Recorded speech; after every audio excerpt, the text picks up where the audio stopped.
अगला प्रश्न जो है वो है देश का यानी भारत का 58 नंबर का टाइगर रिजर्व कौन सा है। 58 नंबर का टाइगर रिजर्व के बारे में बात किया जा रहा है कि ये 58 नंबर का टाइगर रिजर्व कौन सा है। तो ध्यान रखिएगा, मानधव टाइगर रिजर्व जो है, मानधव, ये मानधव टाइगर रिजर्व ये कितने नंबर का है, 58 नंबर का है। और ये है कहां पर, मध्य प्रदेश में। कहां पर है, मध्य प्रदेश।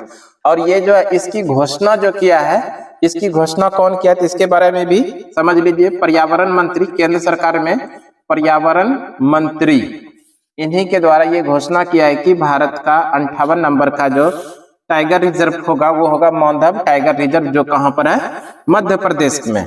अगर हम लोग बात कर ले पर्यावरण मंत्री, देश के पर्यावरण मंत्री कौन है, डॉक्टर भूपेंद्र यादव, है ना, डॉक्टर भूपेंद्र यादव।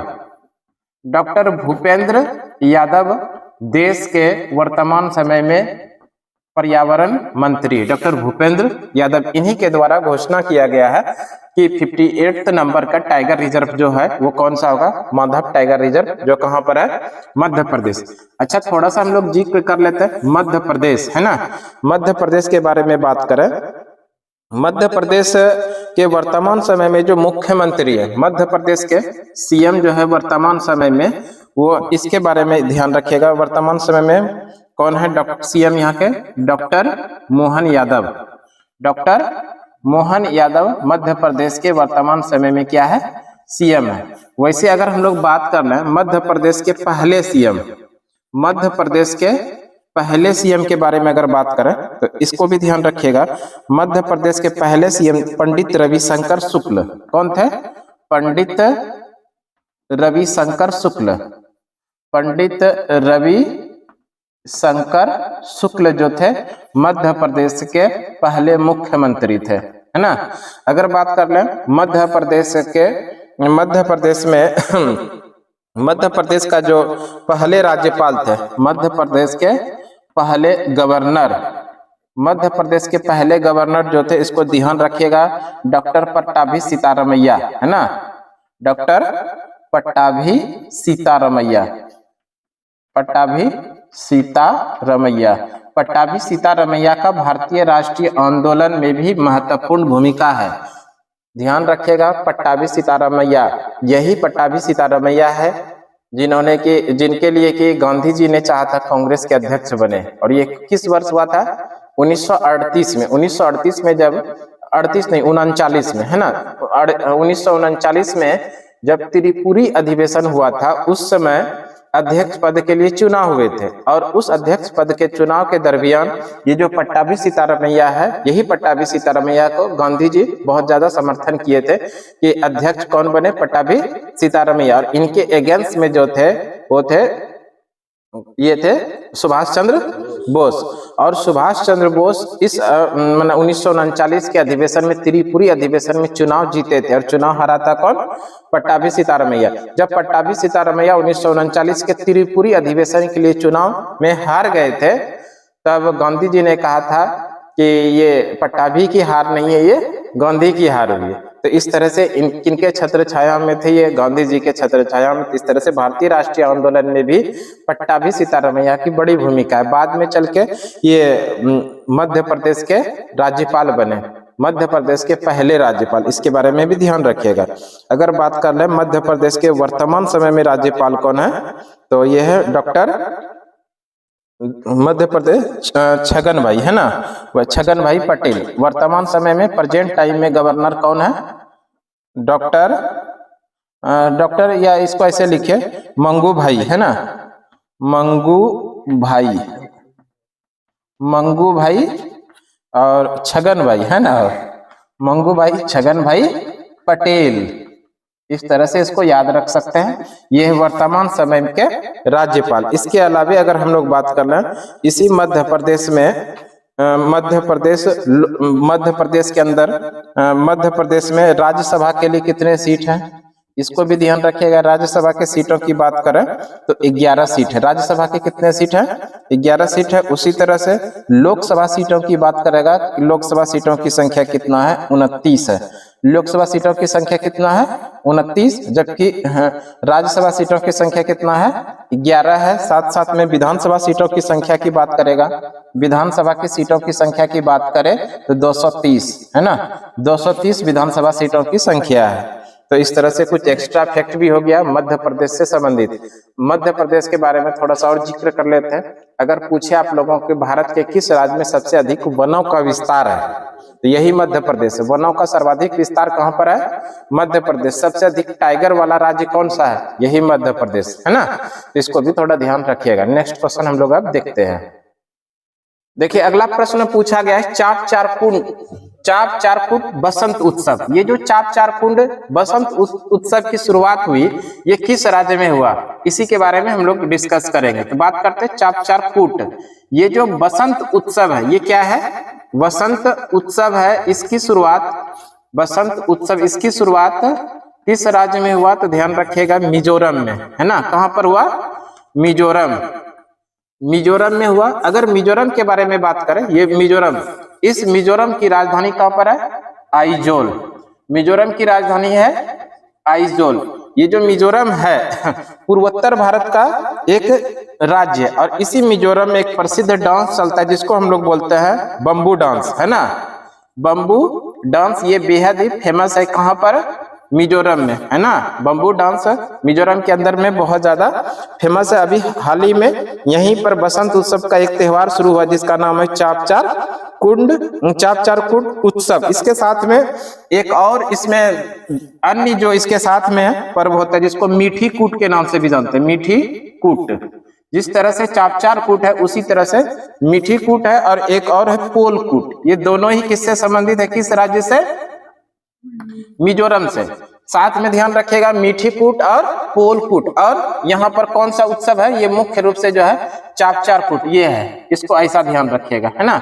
चाप चार कूट के साथ साथ में अन्य 2 कूट और उत्सव होते हैं जिसको हम लोग मीठी कूट और पोल कूट के नाम से जानते हैं। अगर हम लोग बात कर रहे हैं ये जो मिजोरम है ना, मिजोरम का अन्य किस राज्यों के साथ में सीमा स्पर्श करता है? राज्य की बात करेगा, भारतीय राज्य जिसके साथ सीमा स्पर्श करता है, भारतीय राज्य जिसके साथ में मिजोरम की सीमा को लगती है वो है असम, है ना। असम के साथ में इस मिजोरम की सीमा स्पर्श करता है यानी टच करता है। और उसके बाद मणिपुर याद रखिएगा, मणिपुर, और मणिपुर के साथ में त्रिपुरा, ये तीनों ही राज्य के साथ में मिजोरम की सीमा टच करती है। और अगर विदेशी देशों की बात करेगा, किस देश के साथ में मिजोरम की सीमा स्पर्श करता है विदेशी देश, तब हम लोग ध्यान रखेंगे म्यांमार और बांग्लादेश, है ना। कौन सा? म्यांमार और बांग्लादेश। इस म्यांमार और बांग्लादेश की सीमा को भी स्पर्श करता है कौन सा? बांग्लादेश। ये कौन सा राज्य है? तो वह है मिजोरम। अगर मिजोरम के बारे में और थोड़ा डिस्कस करें, मिजोरम जो है मिजोरम जो है ये मिजोरम के जो उच्च न्यायालय है, मिजोरम का उच्च न्यायालय कहाँ पर है? उच्च न्यायालय यानी हाई कोर्ट। तो ये है हाई कोर्ट, इसका कहाँ पर? गुवाहाटी में, है ना। कहाँ पर है? इसका अपना कोई भी अभी तक हाई कोर्ट नहीं है। जो असम का हाई कोर्ट है गुवाहाटी में, उसी से इनका कार्य होता है ना। इसके अलावा ध्यान रखिएगा ये जो मिजोरम है, मिजोरम के अंदर में कितने विधानसभा सीटों की संख्या है? मिजोरम में विधानसभा सीटों की संख्या की बात करेगा, विधानसभा सीटों की संख्या कितना है? तो 40 विधानसभा सीटों की संख्या है। कितना है? 40 विधानसभा सीटों की संख्या है। जबकि लोकसभा सीटों की बात करेगा, लोकसभा सीटों की संख्या 1 है। और उसी तरह से अगर बात करें कि राज्यसभा सीटों की संख्या कितना है, वो भी 1 है। ये कुछ संबंधित हो गया किस राज्य से संबंधित? मिजोरम से। मिजोरम में ही एक अभी बढ़िया फेस्टिवल शुरू किया गया जिसको बोलते हैं हम लोग चाप चार कूट। और इसी चाप चार कूट के साथ में 2 अन्य फेस्टिवल भी है, जो है मीठी कूट और है वो पोलकुट। ये मुख्य रूप से किस महीने में मनाया जाता है? वसंत उत्सव में, है ना। बसंत उत्सव में ये मनाया जाता है। इसकी शुरुआत कहाँ पर हुई है? मिजोरम। मिजोरम की राजधानी कहाँ पर है? आइजोल। मिजोरम के अंदर में विधानसभा सीटों की संख्या कितना है? 40। लोकसभा सीटों की संख्या कितना है? 1। राज्यसभा सीटों की संख्या कितना है? 1 है। ये जो मिजोरम का बम्बू डांस है जो, वो बहुत ज्यादा फेमस है पूरे देश के अंदर में। इसके बारे में जरूर ध्यान रखिएगा। बम्बू डांस का संबंध किस राज्य से है? तो मिजोरम से है। मिजोरम की जो सीमा भारत के राज्यों के साथ में लगती है, वो कौन कौन सा राज्य है? असम है, मणिपुर है, साथ में त्रिपुरा। इन तीनों राज्यों के साथ सीमा स्पर्श करती है मिजोरम का। विदेशी देशों की बारे में बात करें, किस देश के साथ में मिजोरम की सीमा स्पर्श करता है? तो वह म्यांमार और बांग्लादेश। ठीक है। उच्च न्यायालय, मिजोरम का उच्च न्यायालय यानी हाई कोर्ट जो है वो कहां पर है? गुवाहाटी में। गुवाहाटी जो कि असम का उच्च न्यायालय, इसी से टैग है कौन? मिजोरम का हाई कोर्ट। क्लियर है इतना? तो इस अगला प्रश्न हम लोग देखते हैं।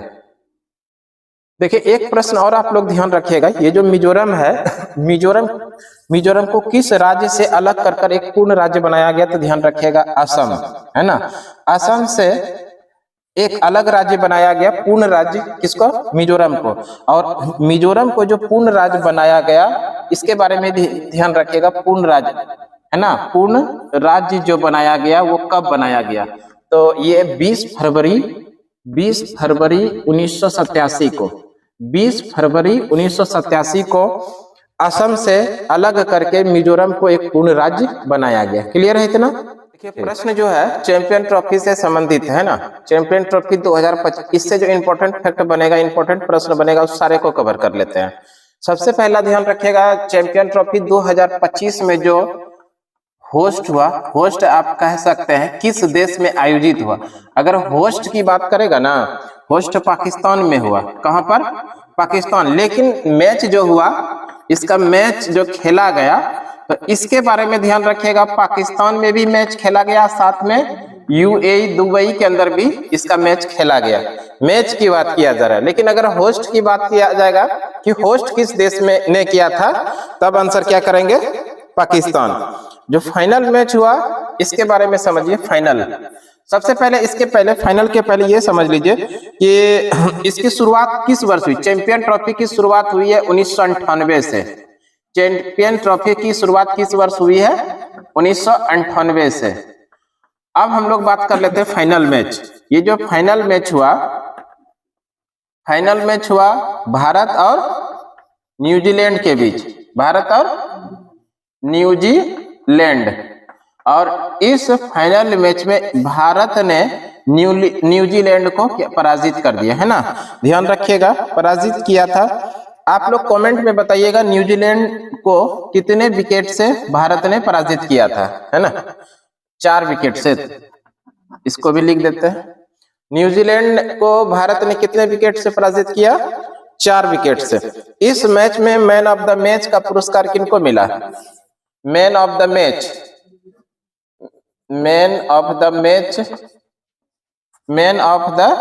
मैच का पुरस्कार मिला रोहित शर्मा, भारतीय क्रिकेट टीम के कप्तान, भारतीय क्रिकेट टीम के कप्तान, इनको मैन ऑफ द मैच का पुरस्कार मिला, है ना। अच्छा, एक प्रश्न और ये जो 2025 में चैंपियन ट्रॉफी का आयोजन किया गया, ये संस्करण कौन सा था?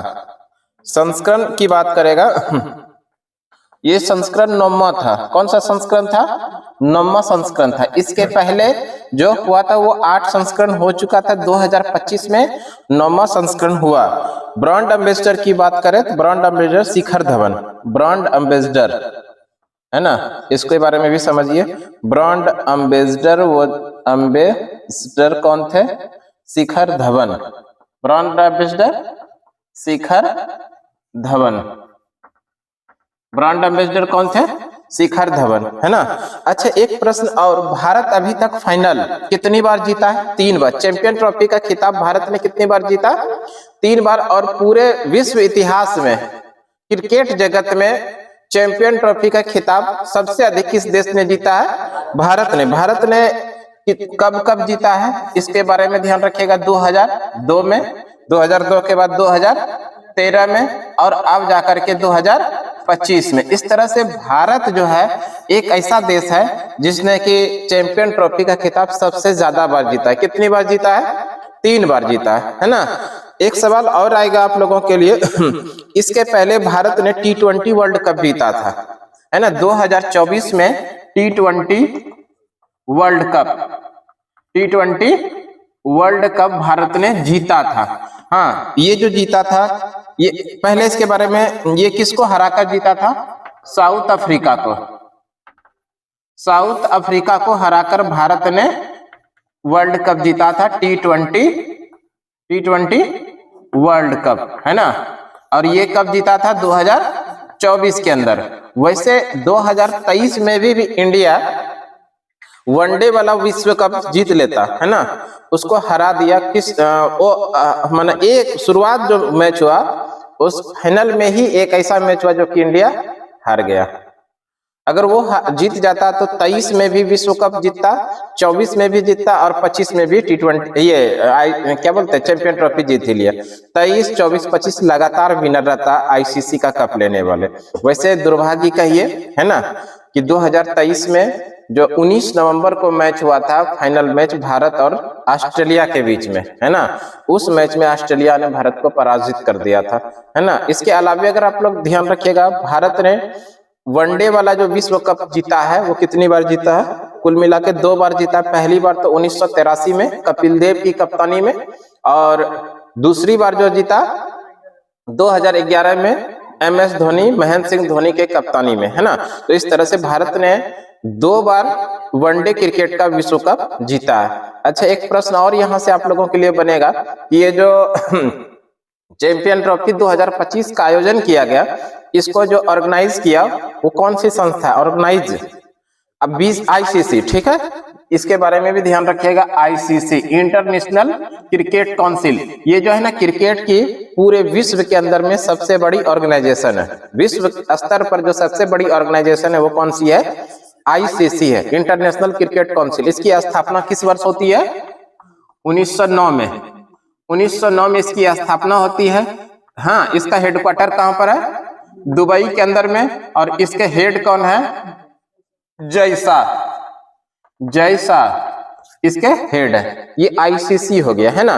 भारत के अंदर जो क्रिकेट को कंट्रोल करती है वो है BCCI। कौन है? BCCI, भारतीय cricket control board of India, जिसकी स्थापना 1928 में हुई है और जिसका हेडक्वार्टर है वानखेड़े स्टेडियम, मुंबई के अंदर में, है ना। एक प्रश्न आप लोगों के लिए जो कि आप लोगों को कमेंट में बताना है, अभी हाल ही में ऑस्ट्रेलिया के किस क्रिकेटर ने वनडे क्रिकेट से संन्यास की घोषणा किया है? इसका उत्तर आप लोगों को कमेंट में देना है। हाल ही में ऑस्ट्रेलिया के कौन से क्रिकेटर हैं, क्रिकेटर का क्या नाम है जिन्होंने की वनडे क्रिकेट से संन्यास की घोषणा किया? उसका नाम आप लोगों को कमेंट करना है कमेंट बॉक्स में। प्रित्जर अवार्ड 2025, इसके बारे में प्रश्न पूछा जाएगा कि प्रित्जर अवार्ड 2025 किसको दिया गया। उसके पहले इससे जो संबंधित महत्वपूर्ण प्रश्न बनेगा उसको देख लेते हैं। सबसे पहले तो बात करते हैं प्रित्जर अवार्ड ये किससे संबंधित यानी किस क्षेत्र में दिया जाता है, तो इसके बारे में ध्यान रखिएगा। ये वास्तुकला है ना, वास्तुकला, इसी को आप लोग बोल सकते हैं आर्किटेक्चर के क्षेत्र में, है ना। किस क्षेत्र में दिया जाता है? आर्किटेक्चर के क्षेत्र में। किस क्षेत्र में दिया जाता है प्रित्जर अवार्ड? वो है वास्तुकला या आर्किटेक्चर के क्षेत्र में। इसकी शुरुआत होती है 1979 को। किस वर्ष शुरू होता है? 1979 को। और इस प्रित्जर अवार्ड को इसमें क्या बोलते हैं, वास्तुकला का नोबेल पुरस्कार के नाम से भी जानते हैं। वास्तुकला का नोबेल पुरस्कार, वास्तुकला का नोबेल पुरस्कार, है ना। वास्तुकला का नोबेल पुरस्कार के नाम से जानते हैं इस पुरस्कार को, तो वह प्रित्जर अवार्ड। वास्तुकला का नोबेल पुरस्कार के नाम से जानते हैं। और किसको जानते हैं? तो वो है प्रित्जर अवार्ड को। अब हम लोग बात कर लेते हैं कि ये किस फाउंडेशन के द्वारा दिया जाता है, तो ये है हयात फाउंडेशन। प्रत्येक वर्ष हयात फाउंडेशन के द्वारा दिया जाता है प्रित्जर अवार्ड। फाउंडेशन किसके द्वारा दिया जाता है? हयात फाउंडेशन के द्वारा दिया जाता है। अच्छा, 2025 में जो दिया गया वो किनको दिया गया? ये बढ़िया प्रश्न है और यही प्रश्न आप लोगों को एग्जाम में देखने के लिए मिल सकता है कि 2025 के अंदर में वास्तुकला का पुरस्कार के लिए प्रिट्जर अवार्ड किसको दिया गया? तो वो है लियू जियाकुन। लियू जियाकुन। लियू जियाकुन का संबंध किस देश का से है, यानी ये किस देश के रहने वाले, तो इसके बारे में भी समझ लीजिए। ये कहाँ के हैं? चीन के हैं, है ना। किस देश के हैं? चीन के। इसके अलावा इसी से मिलता जुलता हुआ एक प्रश्न आप लोगों से आएगा कि ये तो प्रिट्जर अवार्ड हो गया, इससे मिलता जुलता आएगा पुलित्जर पुरस्कार। दोनों अलग अलग है, ध्यान रखना है। पुलित्जर पुरस्कार और ये पुलित्जर अवार्ड की बात करेगा।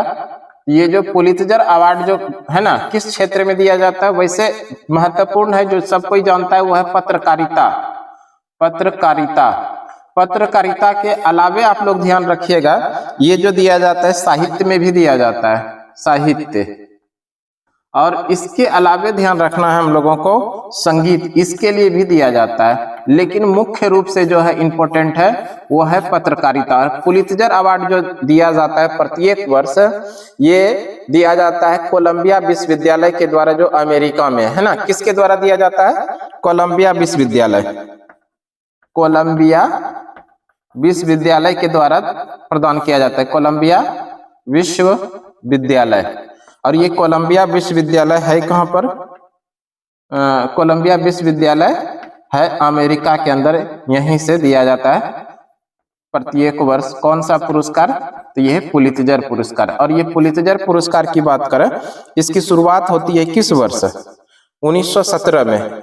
वैसे इसकी शुरुआत होती है 1917 में, इसको भी ध्यान रख लीजिएगा। शुरुआत किस वर्ष हुई थी? शुरुआत हुई थी 1917 में। पुलित्जर पुरस्कार की शुरुआत किस वर्ष होती है? 1917 में। पुलित्जर पुरस्कार जो दिया जाता है मुख्य रूप से, जो अगर बात कही जाए तो वो किसके अंदर आता है? पत्रकारिता में। लेकिन आप लोग थोड़ा ध्यान रख लीजिएगा साहित्य और संगीत को भी। और कहाँ से दिया जाता है? कोलंबिया विश्वविद्यालय, जो कि अमेरिका के अंदर स्थित है, वहीं से दिया जाता है प्रत्येक वर्ष। कौन सा पुरस्कार? ये पुलित्जर पुरस्कार, है ना।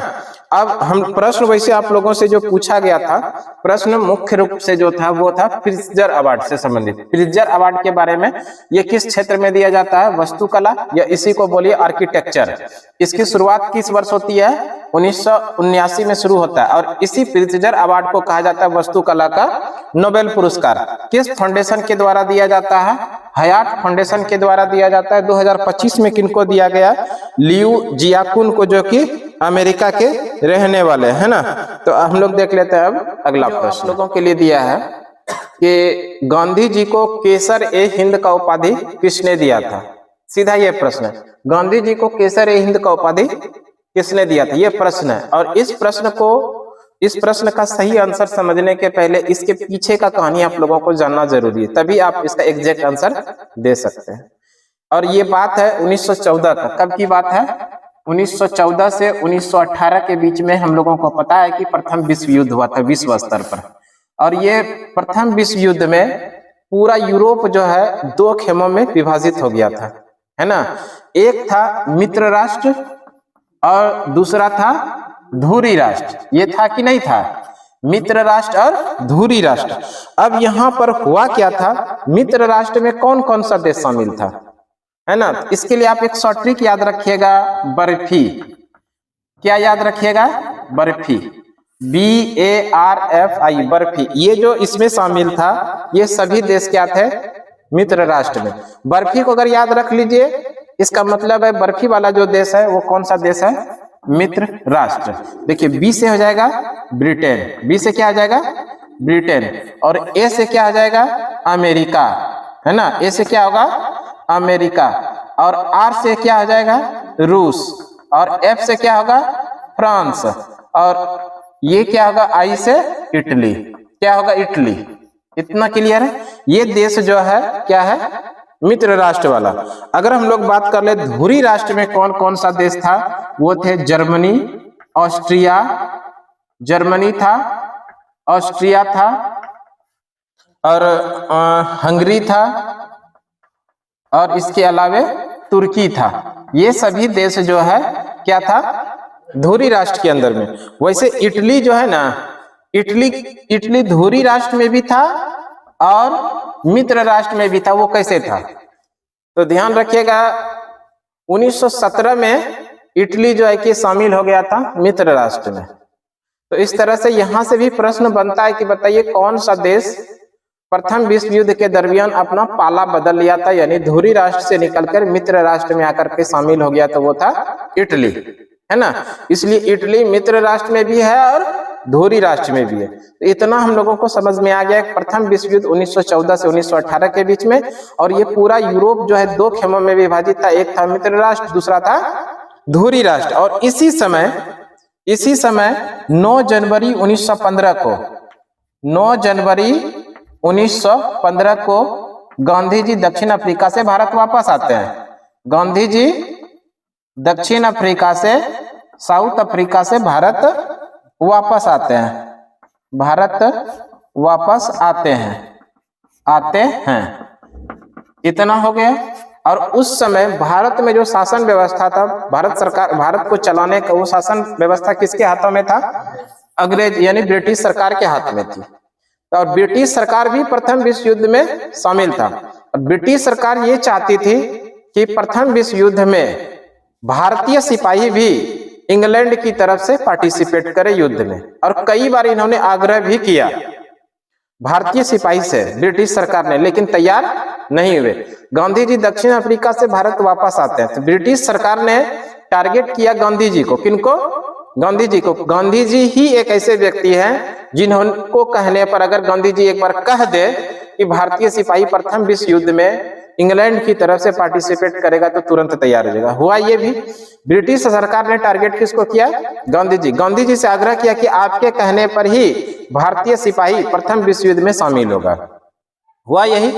1915 में गांधी जी जैसे 9 जनवरी 1915 ईस्वी को गांधी जी वापस आते हैं, ब्रिटिश सरकार गांधी जी से मिलते हैं, गांधी जी को आग्रह करते हैं कि आपके कहने पर भारतीय सिपाही प्रथम विश्व युद्ध में शामिल होगा। और हुआ ये भी यही।